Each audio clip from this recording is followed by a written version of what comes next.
Hello friends, આજે આપણે સાબુદાણાની ખીચડી બનાવીશું। મેં અત્યારે સાબુદાણા પલાળીને રેડી રાખ્યા છે। તો સાબુદાણાની ખીચડી છૂટી કરવા માટે આપણે સાબુદાણા જેટલું જ પાણી લેવાનું છે। અહીંયા મેં 2 બટેકા લીધા છે। તો અહીંયા આપણે તેને ખમણી વડે ઝીણા ખમણી નાખવાના છે અને ખમણી નાખ્યા બાદ આપણે તેને 2-3 વાર પાણી વડે વોશ કરી નાખવાના છે અને પાણીથી ધોઈને તેને કોરા કરી દેવાના છે અને તેને આપણે છૂટા પાડી દેવાના છે। અને ત્યારબાદ આપણે સિંગદાણાનો ભૂકો કરવાનો છે। તો હું અહીંયા મારા માપ પ્રમાણે સિંગદાણાનો ભૂકો કરી રહી છું। સિંગદાણાને સાવ ઝીણા નથી કરવાના આપણે।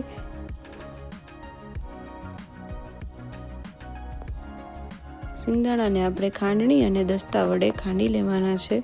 તમે સિંગદાણાનો ભૂકો મિક્સરમાં કરો તો પણ સારા લાગશે। આ રીતે સિંગદાણાનો ભૂકો રેડી થઈ ગયો છે અને હવે હું અહીંયા આદુનો એક કટકો લઈને તેના ઝીણા ઝીણા ટુકડા કરીને આદુ અને મરચાંની ગ્રાઇન્ડરમાં પેસ્ટ કરી રહી છું।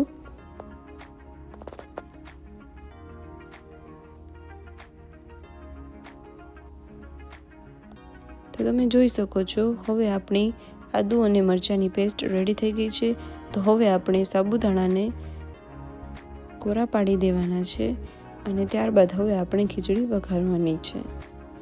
તો હવે એક પેનમાં આપણે ઓઇલ ગરમ કરીને ઓઇલ આવી જાય ત્યારબાદ આપણે જીરું નાખશું અને મીઠો લીમડો નાખશું।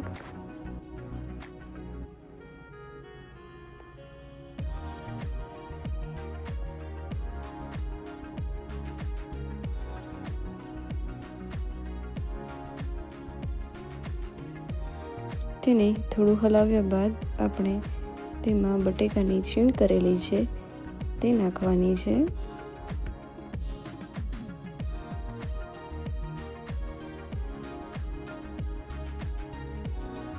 બટેકાની છીણ નાખ્યા બાદ આપણે તે ચડી જાય તે માટે તેમાં થોડુંક સોલ્ટ નાખવાનું છે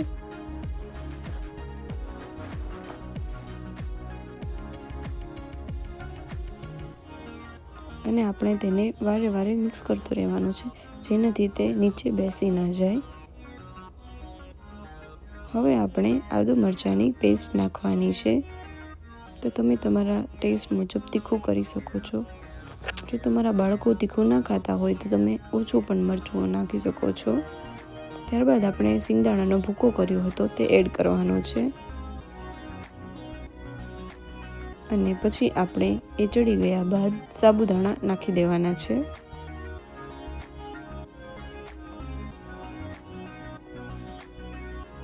સાબુદાણા નાખ્યા બાદ આપણે તેને હળવા હાથે હલાવીને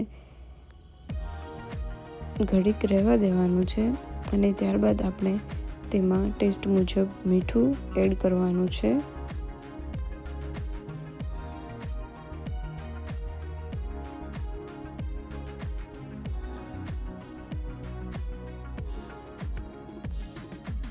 અને તેમાં અડધાથી ઉપર જેટલું આપણે લીંબુ પણ નીચોવી દેવાનું છે।